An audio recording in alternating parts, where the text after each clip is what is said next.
चांद पर लैंड किया वैसे हम सूरज पर लैंड तो नहीं कर सकते, तो ये मिशन होगा कैसे? गाइस, सबसे पहले तो मैं इस क्रिएटर को जिसने ये वीडियो बनाई है उसको बहुत बहुत बहुत ज़्यादा अप्रिशिएट करता हूँ। Hello hey guys, guys, welcome back. व्यू आप सब ठीक ठाक होंगे, जहाँ कहीं भी होंगे मज़े में होंगे, और वेलकम करते हैं आपको एक और वीडियो में। और आज हम जो वीडियो देखने वाले हैं वो है इंडिया के सूरज मिशन के हवाले से। क्या इंडिया सूरज पर पहुंच पाएगा या नहीं? गाइस, चंद्रयान का मिशन तो इंडिया ने पार कर लिया और सक्सेसफुली जो है वो पार किया है। लेकिन चूंकि अभी इस वक्त चंद्रयान के बाद एक बहुत बड़ा मिशन है जो कि सन मिशन है इंडिया सन का मिशन। और सन मिशन बहुत मुश्किल मिशन है जो कि शायद इससे पहले कई कंट्रीज ने अगर अटेम्प्ट भी किया तो उसमें सक्सेसफुल कोई नहीं हो पाया। लेकिन सन मिशन के हवाले से देखना यह है कि आया इंडिया इस सन मिशन को अकम्प्लिश कर पाता भी है या नहीं कर पाता, और इंडिया के पास क्या प्लान्स मौजूद हैं। आज इसके हवाले से हमारे पास एक वीडियो मौजूद है, पहले वीडियो को देखते हैं, उसके बाद फिर आपको अपने रिव्यूज देते हैं। तो चलिए पहले वीडियो की तरफ, उसके बाद देते हैं रिव्यूज। अब चांद तक पहुंच चुका, अब है सूरज की बारी। चंद्रयान 3 के सक्सेस के बाद अब इसरो लॉन्च करने जा रहा है हमारा सन मिशन आदित्य L1। क्या है आदित्य L1? जैसे हमने चांद पर लैंड किया वैसे हम सूरज पर लैंड तो नहीं कर सकते, तो ये मिशन होगा कैसे और इससे हमें क्या फर्क पड़ता? आइए जानते हैं आज के इस वीडियो में। हम ऐसे ही भारत के रियल अचीवमेंट्स के बारे में वीडियोस बनाते हैं, लेकिन एक आसान भाषा में। लेकिन फिर भी आप में से बस 30% लोगों ने चैनल को सब्सक्राइब या फॉलो किया हुआ। अगर आपको इस वीडियो से कुछ नया सीखने मिलता है तो प्लीज वो सब्सक्राइब या फॉलो बटन क्लिक करना ना भूलिए। ये आपके लिए तो फ्री है, लेकिन इससे हमारी बहुत हेल्प होगी। चैप्टर 1, क्या है आदित्य L1? 2 सितंबर 2023 ये भारत के इतिहास में एक इम्पोर्टेंट दिन होने वाला है, क्योंकि इसी दिन हम हमारा आदित्य L1 मिशन लॉन्च करने जा रहे हैं। क्या है आदित्य L1? आसान भाषा में समझते हैं। आदित्य मींस आवर सन, लेकिन ये L1 क्या है? L1 का मतलब है लैग्रेंज पॉइंट। स्कूल में साइंस में न्यूटन की ग्रेविटी ने सबको सताया होगा, बाकी कुछ याद हो या ना हो, न्यूटन का थर्ड लॉ सबको याद होगा। For every action there is an equal and opposite reaction. Space में भी ये रूल फॉलो होता है। आसान भाषा में समझा जाए तो अगर सूरज की ग्रेविटी पृथ्वी को अफेक्ट करती है तो पृथ्वी की ग्रेविटी भी सूरज को अफेक्ट करती है। पृथ्वी और सूरज के ग्रेविटेशनल फोर्सेस एक दूसरे से टग ऑफ वॉर का खेल खेलते रहते हैं, और एक पॉइंट ऐसा होता है जहां दोनों के ग्रेविटेशनल फोर्सेस एक दूसरे को कैंसिल आउट कर देते हैं। ऐसे टोटल 5 पॉइंट्स एग्जिस्ट करते हैं, जिन्हें L1, L2, L3, L4, L5 ऐसे नाम दिए गए। L2 पॉइंट पर नासा का सबसे powerful telescope James Webb telescope है, जो हमारे यूनिवर्स की ऐसी ब्यूटीफुल इमेजेस कैप्चर करता है। ये L पॉइंट स्पेशल होते हैं और इसीलिए इन्हें स्पेस मिशंस के लिए चुना जाता है। होगा ये कि L1 पॉइंट पर होने वाला पृथ्वी का ग्रेविटेशनल फोर्स और सूरज का ग्रेविटेशनल फोर्स एक दूसरे को कैंसिल आउट कर देगा, जिससे आदित्य L1 को ऑर्बिट में रहने में आसानी होगी। L1 सूरज को ऑब्जर्व करने के लिए मानो एक फ्रंट रो सीट है, जहां से सूरज का 24/7 व्यू मिलता है। सोलर एक्टिविटीज को मॉनिटर किया जा सकता है। सबसे इंपॉर्टेंट बात यह है कि L1 पॉइंट पर स्टडी रहने के लिए हमें सबसे कम फ्यूल लगता है, और इसरो वाले तो है ही एफिशिएंट। जब भी पैसे या फ्यूल बचाने की बात आती है तो हमारा नंबर सबसे ऊपर आता है। आदित्य L1 में 7 पेलोड्स यानी उपकरण है, जिनमें से 4 सूरज को स्टडी करेंगे और 3 L1 पॉइंट को ऑब्जर्व करेंगे। आप वीडियो को पॉज करके उनके नाम यहाँ पढ़ सकते हैं। हम उनके फंक्शंस के बारे में फ्यूचर में एक और वीडियो जरूर बनाएंगे। मिशन के नाम का मीनिंग समझने के बाद मिशन के ऑब्जेक्टिव्स मोर और लेस समझ ही जाते हैं। इस मिशन के थ्रू हमें सूरज और L1 पॉइंट दोनों के बारे में इंफॉर्मेशन मिलने वाली। चांद पर लैंड करना एक बात है, सूरज पर लैंड तो नहीं कर सकते। सूरज के सरफेस का तापमान on an average 5500 degree Celsius होता है। चांद हमसे कुछ 3,80,000 किलोमीटर दूर है। सूरज हमसे 150 मिलियन किलोमीटर दूर है, लेकिन आदित्य L1 को इतना दूर जाने की जरूरत नहीं है। हम L1 पॉइंट तक ही जाएंगे जो 1.5 मिलियन किलोमीटर दूर है, यानी चंद्रयान से 4 गुना ज्यादा डिस्टेंस हम इस मिशन में कवर करेंगे। लॉन्च को मिलाकर इस मिशन की कॉस्ट कुछ 400 करोड़ होगी। सनलाइट को पृथ्वी तक पहुंचने के लिए 8 मिनट लगते हैं, लेकिन आदित्य L1 को इस L1 पॉइंट तक पहुंचने के लिए 4 महीने लगेंगे। जहां चंद्रयान 3 सिर्फ 14 दिनों के लिए एक्टिव रहने वाला है,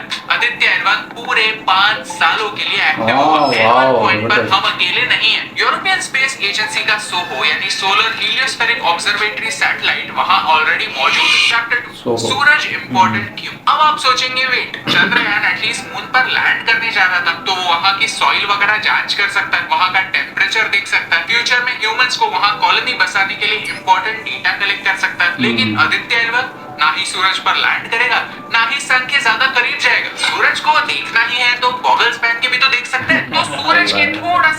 जाने से क्या फर्क पड़ता है? आदित्य L1 मिशन काफी लंबा है और उसके ऑब्जेक्टिव्स काफी इंटरेस्टिंग। उनमें से मेरे 3 फेवरेट ऑब्जेक्टिव्स की कहानी आपको सुनाता हूँ। नंबर 1, आदित्य L1 सूरज के कोरोना को स्टडी करेगा। कोरोना सूरज का एकदम आउटर मोस्ट लेयर होता है। सोलर इक्लिप्स के फोटोज में आपको दिखने वाली ये बॉर्डर सन का कोरोना है, लेकिन ये लेयर काफी इंटरेस्टिंग है। आपने कभी कैंपिंग की होगी तो देखा होगा कि आग से हम जितना दूर जाते हैं उतनी ही गर्मी कम होती। सूरज के बीचों बीच उसके कोर में न्यूक्लियर फ्यूजन होता रहता है, वहाँ गर्मी सबसे ज्यादा होती है। लॉजिक यही कहता है कि कोर से जितना दूर जाओ उतनी गर्मी कम होगी। On an average surface temperature कुछ 5000 से 6000 डिग्री सेल्सियस होता है, बस उतना ही। कोरोना उसके सरफेस के बाहर होता है, लेकिन पता है कि कोरोना का टेम्परेचर क्या होता है? 1 से 3 मिलियन डिग्री सेल्सियस। ये कौन सा लॉजिक है? इसे कोरोनल हीटिंग प्रॉब्लम कहते हैं। ये ऐसा क्यों होता है इसके बारे में अलग अलग थियोरीज है, लेकिन अभी भी ये एक मिस्ट्री है। नंबर 2, सोलर स्टॉर्म्स का स्टडी। ये सोलर स्टॉर्म्स क्या बोला है? Solar storms important cosmic events होते हैं। माइनर सोलर स्टॉर्म्स आते रहते हैं, लेकिन अगर एक मेजर सोलर स्टॉर्म आता है तो पृथ्वी की वाट लग जाएगी। I am not even kidding. इसे कैरिंगटन इवेंट कहते हैं, जो लास्ट टाइम 1859 में हुआ था। ऐसे ही एक सोलर स्टॉर्म ने जस्ट 2012 में पृथ्वी को मिस कर दिया था। सन को ऑब्जर्व करने से हमें ये सोलर स्टॉर्म्स प्रेडिक्ट करने में मदद होगी, और यही काम इसरो करना चाहता है। नंबर 3, इमेजिन अगर जहाज को समंदर में लंबे सफर के लिए जाना है तो समंदर के वेदर का अंदाजा लगाना इंपॉर्टेंट होता है। वैसे स्पेस मिशंस के लिए हमें स्पेस वेदर को समझना होगा। यू सी, हमारा सूरज पृथ्वी से 109 गुना बड़ा है। सूरज में 13 लाख पृथ्वी जैसे प्लैनेट समा जाएंगे, और हमारे सोलर सिस्टम का 99.86% मास हमारे सूरज में ही है। यानी हमारे सोलर सिस्टम के बाकी सारे प्लैनेट्स, मून वगैरह मिला जुला कर सिर्फ 0.14% मास है। हमारे सूरज का हमारे सोलर सिस्टम पर काफी बड़ा इंपैक्ट होता है। CME यानी कोरोनल मास इजेक्शंस, फ्लेयर्स और आयोनाइज्ड प्लाज्मा का हमारी सोलर सिस्टम पर होने वाला इंपैक्ट हमें हमारी फ्यूचर ट्रिप्स प्लान करने में हेल्प करेगा। चैप्टर 3, ये मिशन इंपॉर्टेंट क्यों? चंद्रयान 3 भारत के लिए इंपॉर्टेंट था क्योंकि अब ये प्रूव हो गया है कि हम किसी और सेलेस्टियल बॉडी पर सॉफ्ट लैंडिंग कर सकते हैं। सॉफ्ट लैंडिंग का मतलब है क्रैश किए बगैर हम किसी पेलोड को सेफली वहां तक पहुंचा सकते हैं। अगर हमें फ्यूचर में ह्यूमन मिशंस प्लान करने हैं तो ये रिस्पॉन्सिबिलिटी काफी बड़ी होगी। ये एक अलग किस्म का चैलेंज होता है क्योंकि यहाँ पर रिस्क बहुत हाई होते हैं और फेलियर का चांस 0। इसीलिए हमसे पहले सिर्फ 3 देशों ने ही सॉफ्ट लैंडिंग अचीव की थी, अमेरिका, रशिया और चाइना। देखा जाए तो ये तीनों इकोनॉमीज भारत से काफी बड़ी हैं, लेकिन फिर भी कम बजट के बावजूद सॉफ्ट लैंडिंग करना और हमारे सारे पेलोड्स को सेफली चांद तक पहुंचाना इस बात की मिसाल है कि हमारे साइंटिस्ट किसी से कम नहीं। अगर आप हमारा चंद्रयान 3 का कवरेज देखना चाहते हैं तो हमने बहुत सारे वीडियोस बनाए हुए हैं, वो आप यहाँ पर देख सकते हैं। लेकिन आदित्य L1 इंपॉर्टेंट क्यों? क्योंकि ये हमारा सबसे पहला सन फोकस्ड मिशन होने वाला है। हमसे पहले अमेरिका का पार्कर सोलर प्रोब, ESA का सोलर ऑर्बिटर मिशन और चाइना का advance space based solar observatory mission launch हुआ। साथ ही साथ रशिया, जर्मनी, यूके और जापान ने भी अपने मिशंस लॉन्च किए। यानी हर इंपॉर्टेंट देश ने सूरज का पृथ्वी पर होने वाला इंपैक्ट स्टडी करने की कोशिश की है। भारत पर क्लाइमेट चेंज का इंपैक्ट सबसे ज्यादा होने वाला है। सूरज सोलर मैक्सिमम यानी हाई सोलर एक्टिविटी और सोलर मिनिमम यानी लो सोलर एक्टिविटी के फेजेस से गुजरता रहता है। ये साइकिल्स हर 11 सालों में रिपीट होते रहते हैं, जिनका डायरेक्ट इंपैक्ट पृथ्वी पर होता है। सूरज हमारी पृथ्वी का प्राइमरी एनर्जी सोर्स है। 180 पेटावाट एनर्जी पृथ्वी के एटमॉस्फेयर तक पहुंचती है, जिसमें से 30% अब्सॉर्ब होती है और 70% रिफ्लेक्ट होती है। एनर्जी को ऑब्जर्व करना हमें एज अ स्पीशीज प्रोग्रेस करने में हेल्प करेगा। अक्सर लोग सोचते हैं कि स्पेस अमीर देशों का खेल है, लेकिन विक्रम साराभाई एक विजनरी थे। उन्होंने इसरो इसी विजन से सेटअप किया है कि हमारा स्पेस ऑर्गेनाइजेशन स्पेस टेक्नोलॉजी का इस्तेमाल हमारे और आपके day to day problem solve करने में करे। इसीलिए इसरो ने इनसैट सैटेलाइट्स डेवलप की, जिनसे टेलीकम्युनिकेशन और ब्रॉडकास्ट होता है। रिमोट सेंसिंग टेक्नोलॉजी से हमारे नेचुरल रिसोर्सेज मॉनिटर होता है। पृथ्वी में होने वाले बदलाव के बारे में हमें पता चलता है। ग्राउंड वाटर डेटा किसानों तक पहुंचता है। वेदर पैटर्न्स डिटेक्ट होते हैं। डिजास्टर मैनेजमेंट होता है। नाविक हमें नेविगेशन में मदद करता है। आज तक हमने अर्थ ऑब्जर्वेशन से हमारे प्लैनेट के बारे में जाना। अब हमारे एम्बिशंस बड़े हो रहे हैं। अब हम दूसरे सेलेस्टियल बॉडीज को ही स्टडी कर रहे हैं, हमारे झंडे को और ऊंचा ले जा रहे हैं। ये हर इंडियन के लिए एक प्राउड मोमेंट होगा। अगर आप इसरो को आदित्य L1 के लिए विश करना चाहते हैं तो कमेंट्स में ऑल द बेस्ट स्पैम कर दीजिए, क्योंकि आपको ये कार्टून